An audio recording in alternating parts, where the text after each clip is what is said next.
In the desolate Badlands, Garrett Thorne, a solitary rancher, knelt beside a dying stranger who had collapsed near his cabin. The man, bloodied and gasping, clutched Garrett's shirt. "My wife, Celeste, promise you'll protect her," he whispered, urgency in his fading voice. "She's special, but dangerous. They want her for what she knows." He pressed a leather pouch into Garrett's hand, its contents heavy and metallic, like a key. "Don't let her open it until she's ready to tell the truth." Before Garrett could ask more, the man's eyes dimmed, and he was gone. Garrett, who had lived alone for 8 years, preferred the company of horses to people. His life was simple, chopping wood, eating cold beans, watching sunsets in solitude. The last thing he needed was a dying man's wish disrupting his isolation. But the distant sound of hoofbeats broke the silence, growing louder across the rocky terrain. Someone was coming, and fast. Through the dust, a woman appeared. Celeste, riding a black mare, her dark hair wild, her dress stained with blood. Her green eyes were fearless, even as she dismounted and saw her husband's body. "Is he dead?" she asked, her voice cold, devoid of tears. Garrett nodded, wary, his hand near his gun. She knelt briefly, whispered something to the corpse, then stood, brushing dust from her skirt. "Did he tell you about me?" "He said you're his wife. Said people want to hurt you for what you know. Said you're dangerous." Garrett felt the pouch's weight in his pocket. Celeste's laugh was humorless. "Henry always understated things." She glanced at the horizon, where dust clouds signaled approaching riders. "How many men can you handle, Garrett Thorne?" The hoofbeats grew louder, 4, maybe 5 horses. "What do they want?" Garrett asked. Celeste grabbed a rifle from her saddle, checking it with practiced ease. "To own me." She moved toward the cabin, taking cover. "There's a root cellar if you want to hide." "I don't hide," Garrett said, joining her. The riders crested the hill, 5 men in long coats, their faces shadowed by hats. Professionals. Killers. The leader, Clayton Morse, a tall man with silver hair and a scarred face, raised a hand. "We're looking for a woman.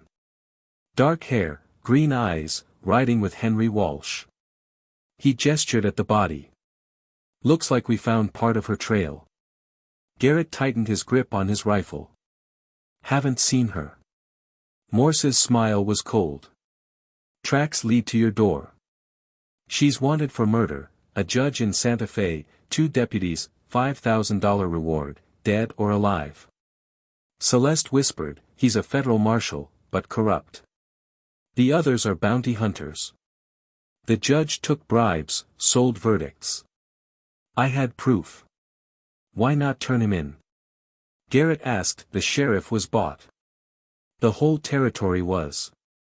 Her voice was bitter. "My gun was the only justice. Vigilante or killer?" Garrett wasn't sure. Morse pressed, "Hand her over, and you'll get the reward. No trouble." Celeste's knuckles whitened on her rifle. Garrett's mind raced. $5,000 could rebuild his life: new land, livestock, hired help. But Henry's words echoed, "She's special, but dangerous."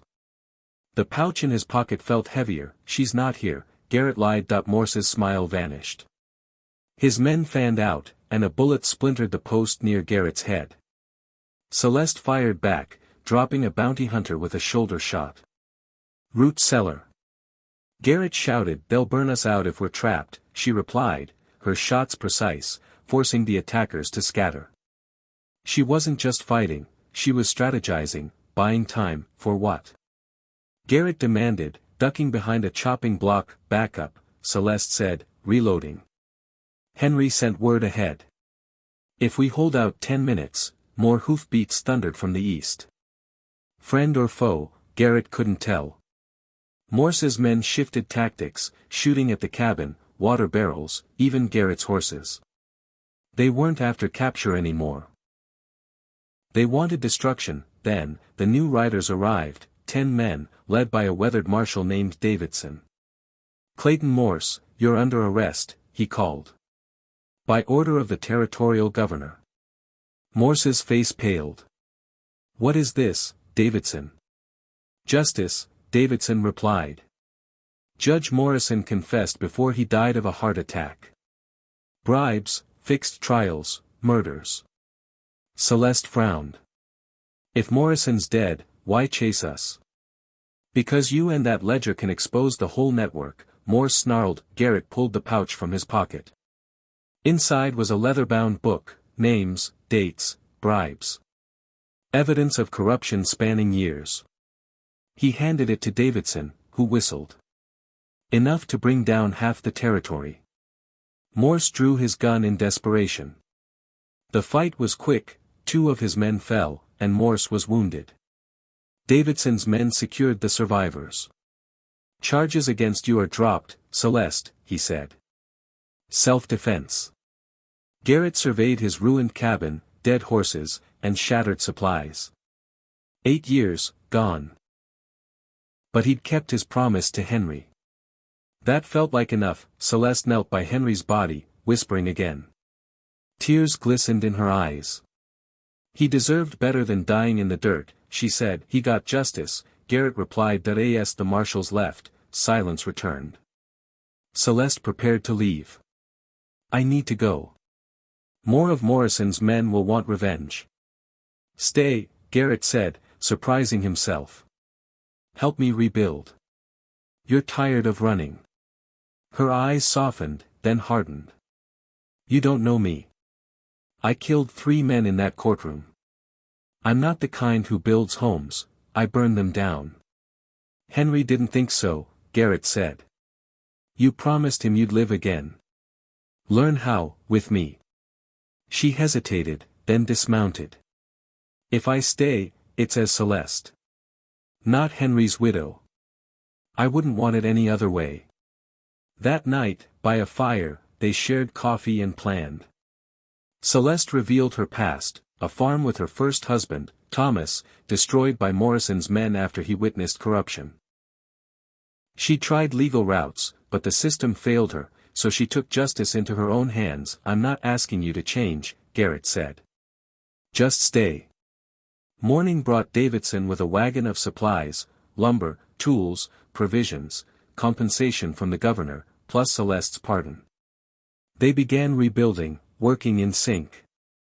Celeste's skill with tools surprised Garrett, and her quiet humming softened the labor. You're staring, she teased. You're special, he said. Not because you're dangerous, but because you fight for what matters. She met his gaze. What matters to you, Garrett? This, he said. Building something real with someone who knows the cost. She warned him of her scars, nightmares, silence, a hand reaching for a gun. He smiled. We're a perfect match. Their kiss tasted of sawdust and new beginnings, a promise kept to a dead man and a choice to build together. 6 months later, their new house stood, bigger, brighter, with a porch for 2.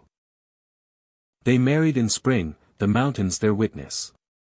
The past lingered, Thomas's death, Henry's sacrifice, but healing meant building anew, not forgetting. On their porch, watching the sunset, Celeste took Garrett's hand. What would Henry think? He'd be proud, Garrett said. He wanted us to take care of each other. In the quiet of the mountains, their rebuilt life felt like a promise worth keeping.